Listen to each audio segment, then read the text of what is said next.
when you're creating any type of prioritization, you're creating a product strategy. And if your manager ever comes to you and be like, hey, we need to prioritize our roadmap, you're like, oh, damn, you're asking me to come up with a product strategy. So do that, come from that perspective.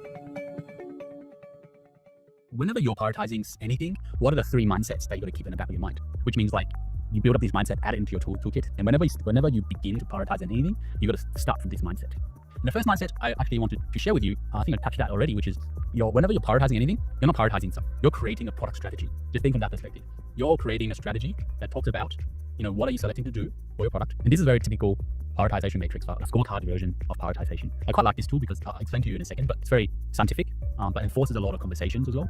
But ultimately, when you start any prioritization, you're selecting what you are doing for the product, right? Which is selecting what to do is a strategic choice, right? You're choosing to do something. As a result, you're choosing not to do something, right? And then what not to do. You're selecting like, what are the areas that we should focus on, where to play? What's the impact to the customer? What's the impact to OKR, to the goals that you have, right? What are those business metrics and customer metrics, so customer value and business value that you are selecting to play? And that creates your strategic moats. And also talk about how to win, which is like, where you're winning. Like how might you compare to the market? What is the confidence level you have? And what's the impact on certain short-term goals that you might have, long-term goals that you might have? So ultimately, when you're creating any type of prioritization, you're creating a product strategy.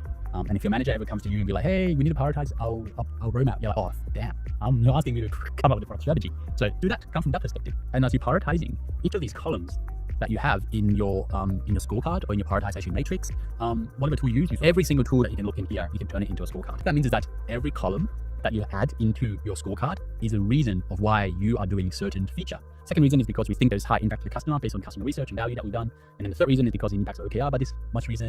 And then the fourth reason is because it's simplicity, it drives out other reasons of reliability and so on. Different reasons why you are building your product. And as you're prioritizing your initiatives or goals or your products, you are coming up with reasons why. So it's not just as simply of like going through the thing and just adding scorecards or like, oh, what's the reach? What's the impact? It's not that. You need to go beyond that, which is like, what's the reason for this reach? Like, go next level, and every column you add is a reason.